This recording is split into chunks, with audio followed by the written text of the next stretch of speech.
So, hello everyone. This is my weekly account of my experience with Focus 12. I've continued Focus 12 throughout the week.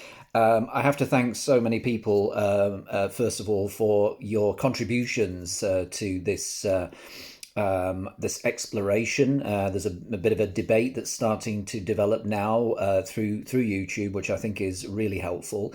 Um, Especially when it's constructive, because one or two people have experiences around, for example, something like the Silva method. And of course, Jose Silva talks about our experience in time being locked in terms of like a location. And that if we want to perceive the past, we tend to look more to the right, and when we think about the future, we look to the left. I've since, developed even more understanding around that. Of course, some people don't do that. Some people see their future in terms of ahead of them and the past behind them. It all depends on your personality. But it's an interesting parallel between why am I being drawn towards the right when I'm experiencing this hallucination, or this real or imagined, whatever it might be, me flying over London.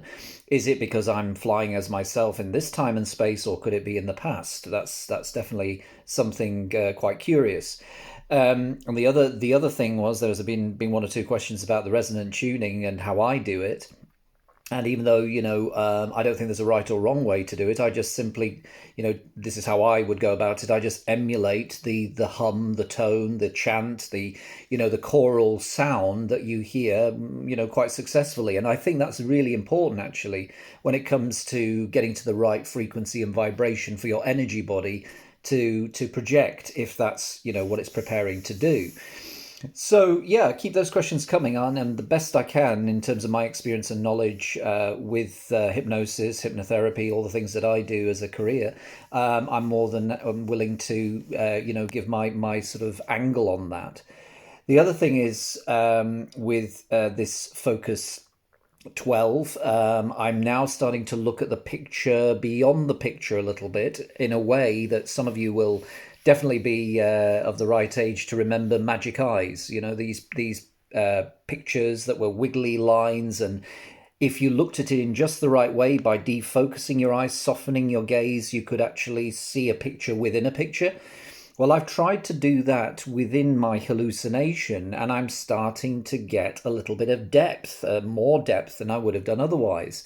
Again, it takes practice, but it's my intention to see whether or not, a little bit like the James Webb Telescope. I was watching a documentary on that, and how much further it's looked back in time compared to the Hubble Space Telescope, and not getting too much off track, but looking into the picture of my imagination, I'm starting to see that there's something a little bit beyond that, almost little shadows and maybe even shapes that I can't quite identify yet, but who knows?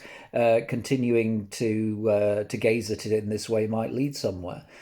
So as always, it's about just letting the experience evolve. I don't think I've moved necessarily any further forward since last week, but what I have done is start to explore other ways of